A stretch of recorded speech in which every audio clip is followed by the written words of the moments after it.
The last episode provided a brief summary of worldview warfare. Recall my upside down pyramid analogy.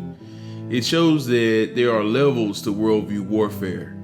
The individual level at the pyramid's narrow bottom section, the collective level at the pyramid's middle section, and the spiritual level at the pyramid's wide top section. Going deeper into my upside down pyramid analogy, it becomes evident that those three levels function in a systemic manner.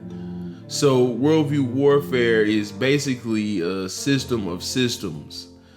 Think about it like this: the device that is playing this episode right now is a system of systems.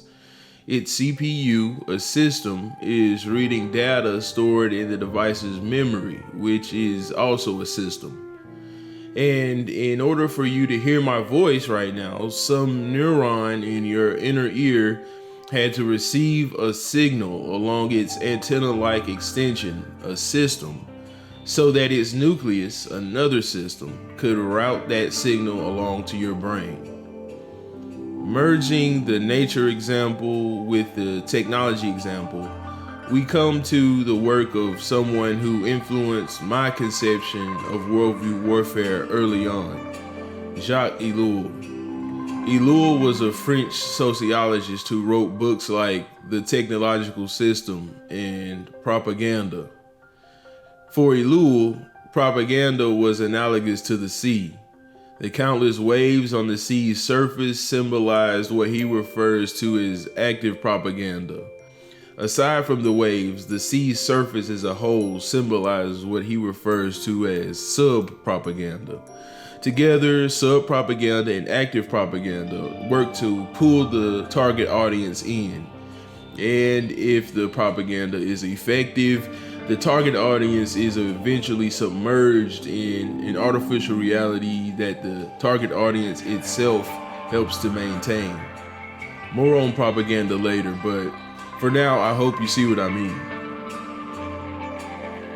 What my worldview warfare theory does is take Ellul's sea analogy and expand it into a hydrosphere analogy, since the sea is part of the hydrosphere.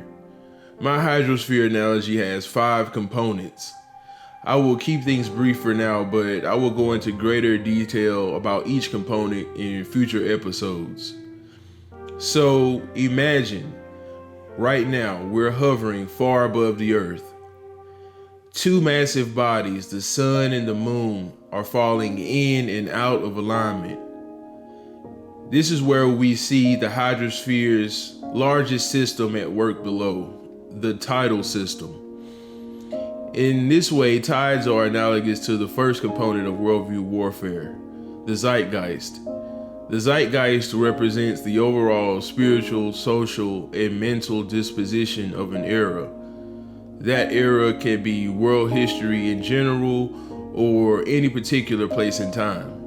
The zeitgeist has 2 massive aspects: the collective unconscious and the collective conscience.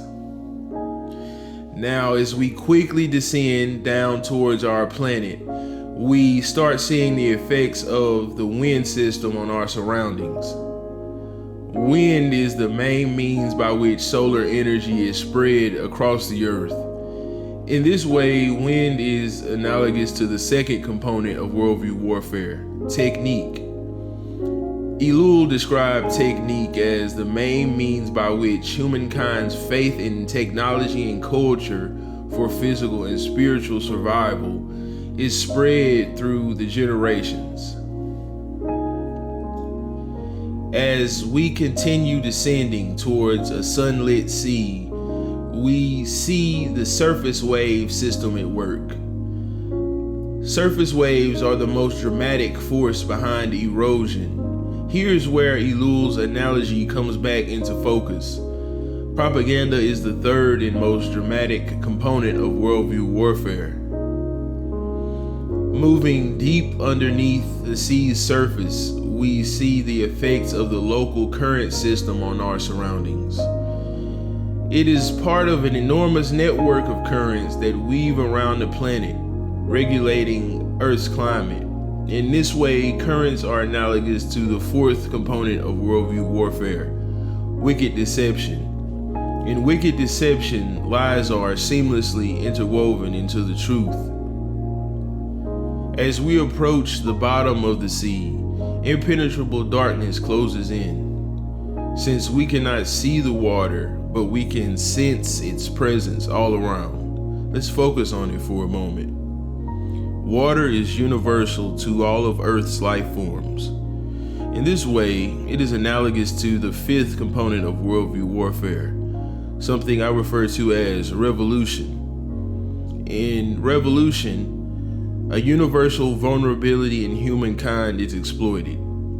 The desire for self-gratification and self-glorification. The more we kindle this desire, the more we melt that part of ourselves that bears witness to our own system of morality. Altogether, revolution, wicked deception, propaganda, technique, and the zeitgeist function to erode the target audience's desire to act upon, understand, or even see the light of truth. These discussions are a companion to my book entitled Revolution, the Art and Science of Worldview Warfare. It cites nearly 500 scientific articles and elite books. I hope that you enjoyed this episode, and please like, share, and subscribe. Thanks for your time, and stay tuned.